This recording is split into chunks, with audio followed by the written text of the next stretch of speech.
What's up, tribe? How you guys doing? This is going to be your review of Love and Hip Hop Miami Season 3, Episode 7. Go ahead and hit that subscribe button. Hope you like this video. So, we pick up after, Trick's arrest, and the timeline, I feel like a lot of this stuff they had to go back and film because when Trick got arrested, the season was pretty much filmed. But it's neither here nor there. We see Joy and Trina having a conversation about what happened. Joy is really worried about Trick. She said that when Trick was diagnosed with lupus, he didn't really deal with it. He sort of just, ignored it. He's not getting medical attention like he should. He's not going to the hospital. He's not going to the doctor, getting treatment. He's drinking. He's smoking. He's self-medicating. And she's just really worried. Trina said that she had been trying to reach out to him, but he's just not responding. And, Joy was like, well, then we need to do something. And poor Trina. Trina kept trying to talk, and Joy kept cutting her off and kept trying to talk over her. But basically, what Trina was saying is, look, we can't dwell on what he did up until this point. We need to talk to him now, get him on the right path now, let him know we support him and we have his back, and move forward. But we can't keep, okay, you tried to talk to him and it didn't work. Okay, all right, whatever. But he's here now, and let's move on. Now, when they had Trick was like, I'm not talking about this case. He said, look, I got arrested. So what? I've been arrested before.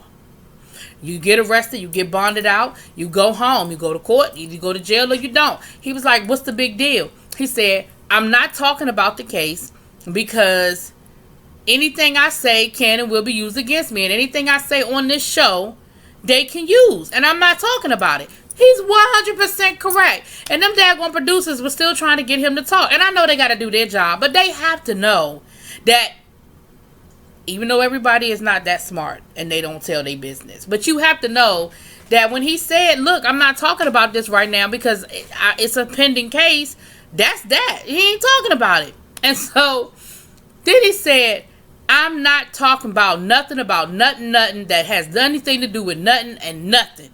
I said, I know that's right, Trick. And then he walked off his green screen, honey. I said, I ain't mad at you.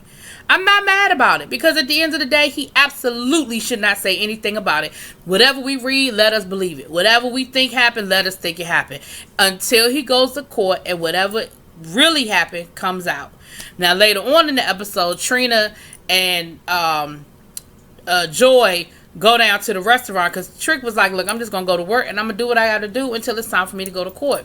Honey, that daggone Alvin tried to stop them because Trick was in the back. And he tried to stop them, talking about some Trick don't want to see nobody. Trina and Joy was like, boy, if you don't get out of our way, you're not going to stop us from going back there. Now, technically, y'all ain't supposed to be back there. I mean, for health board, sanitary, y'all not supposed to be back there. But, okay, y'all know they went back there. And, Trick was a little more, he was in a little more of a jovial mood. He was like, look, it is what it is. He was like, look, in the United States of America, they don't cure nothing. They treat it. So they give you medicine to treat it. They got all these damn side effects. Here you go. If I'm pregnant, hell, I might be pregnant from the side effects. He was making a joke about it, but you could tell it was in a, people make the tears of a clown, so to speak. Like, I'm making a joke about it because I really don't want to deal with it, and I really don't want to dig deep into it. At the end of the day, Joy asked Trina to leave so she could have a conversation with Trick by herself. And Trick was like, look, I don't want you to feel sorry for me. And Joy was like, I don't feel sorry for you. I want you to get your shit together. And he was like, oh, why? You care about me? She was like, if that's what you need to hear, if you need to hear me say, because you already know I care about you, but if you need to hear it, you need to hear me say I care about you in order for you to do what you're supposed to do, to go to the doctor, to eat better, to eat healthy, then that's what it has to happen. So they got a little bit more out of him, but I still don't think he said more than what he wanted to tell us. And basically what he said was that he was asleep in the car. Somebody knocked on the window. He said, and from there, the story took on. He said, but I wasn't driving. I didn't get pulled over. I was asleep. Now, I don't know what the real story is, but that's his story. He's sticking to it until something happened different. So then we have JoJo and Shay sit down to talk. And you know what? They were actually able to sit down and talk, go over what happened, discuss what happened. apologize for their part in it, and move on. There was no fighting.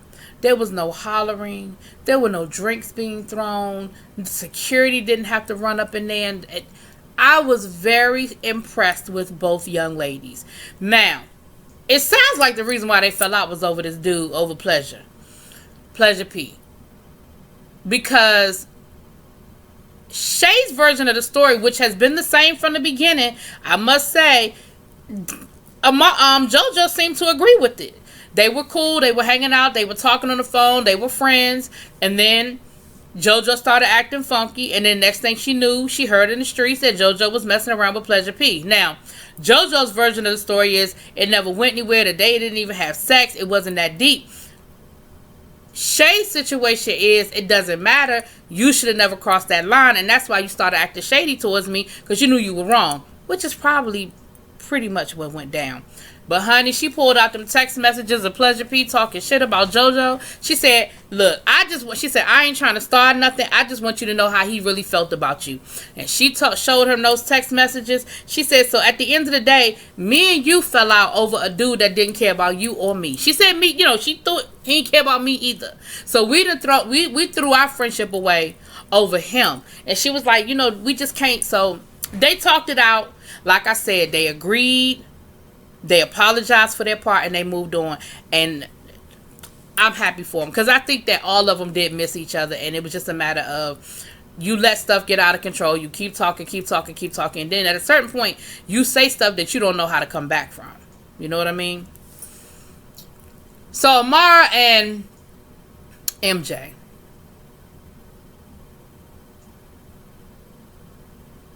I don't like MJ, and I'm having a hard time being unbiased, because there's a situation later on in the episode where I kind of agreed with MJ, but I didn't really want to agree with MJ. Something about MJ I don't like, y'all. It's something about that man. But anyway, Amara's getting her Boost Mobile performance together, and Amara's all over the place. I gotta do this, I gotta do that, I gotta do this, I gotta do that. He was like, calm down, we're gonna get it. So they were at a I guess it's someplace where you rent equipment, stage equipment and stuff like that, and she's trying to tell the people what she wants, and he keeps talking over her, and every time she says something, he talks over her. And so finally she stopped and looked at him and said, now what else do I need? Like, if you gonna keep talking, go and tell him what I need. Oh no, you got it, babe, No, obviously not, because I was trying to handle it and you keep talking over. I said, so then we found out that she's been in touch with her dad. Her dad wasn't in her life. He was in and out of her life. She said he disappeared when she was a kid. And then throughout the years, he would show up for a little while, then he'd be gone. And, she deals with a lot of the same issues that I guess kids who did not grow up with their parents are dealing with. Why didn't he want me? Thank God I didn't have that situation. I thank God for that. So I can't fully understand it, because on the outside looking in, I'd be like Amara mom, like, well, if he wasn't there for you when you was down, then he can't be here for you when you on top. And the only reason why he's sniffing around now is because you are Amara La Negra. La Negra. You know what I'm saying? Like, he didn't give a damn about you when we was out here struggling and we was trying to figure it all out. Where did he go? Why wasn't he a part of your life? But I have a lot of friends, and you see it all the time, also like on shows and stuff, where you miss something. Like, you're willing to forgive because you missed that relationship. You missed that father-daughter, that mother-son, that mother. You know what I'm saying? And MJ is telling her, look, I grew up without my dad, and my mom prevented me from having a relationship with my father. So I feel like if you have an opportunity, then you need to do what you need to do. He said, but how did your mom feel about it? And she said, I ain't told her, and she ain't gonna like it. She said, and to make it even worse, I done invited him to come to the concert. And MJ was like, So later on in the episode, Amara does talk to her mom, and her mom reacts exactly as she expected her mom to react. Her mother was like,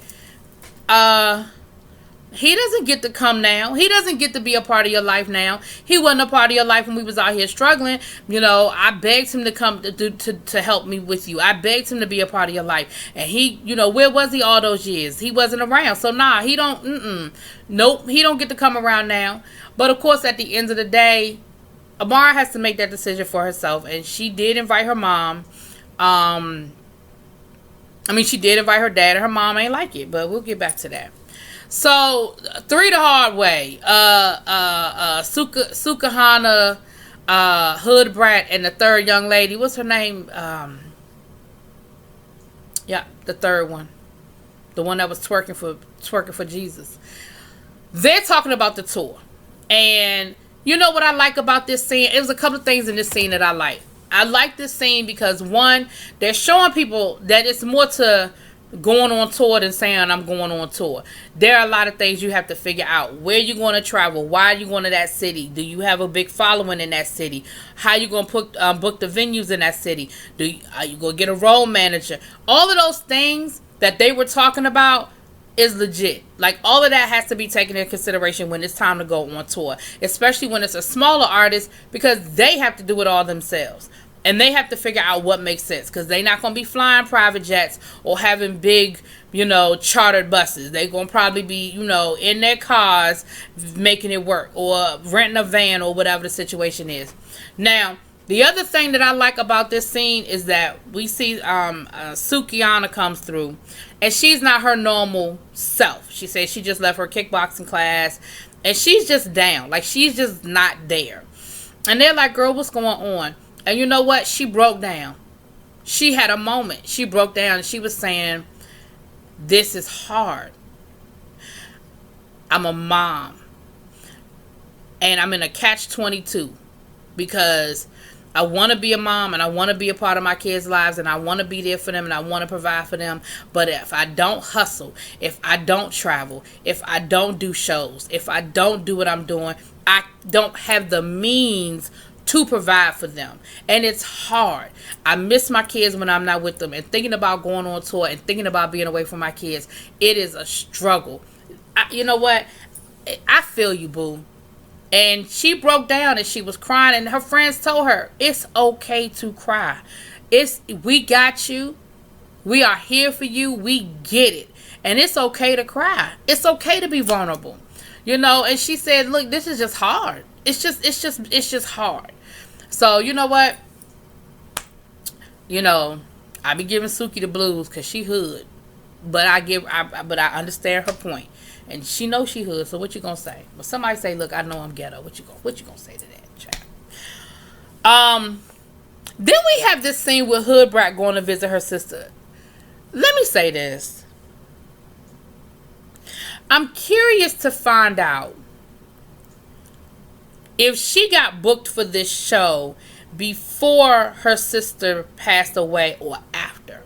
And the reason why I say that is because if this was an obligation she had already signed up for and it became her storyline, I feel for her because I feel like her family is still very raw and very vulnerable. And having the cameras there, I believe, just makes it hard. Or if they signed her and this originally all along was supposed to be her storyline. Because we saw her talking to her sister, and her sister was saying, I need help. The money isn't my issue. I need help. I need physical you here. I need a break. I need to be able to go to the movies, to go to dinner with my friends. I went from having 2 kids to 4 kids and having to mourn the loss of my sister. And yes, I appreciate that you out here hustling. I appreciate that you out here trying to help me financially. She said, but that's not what I need from you right now.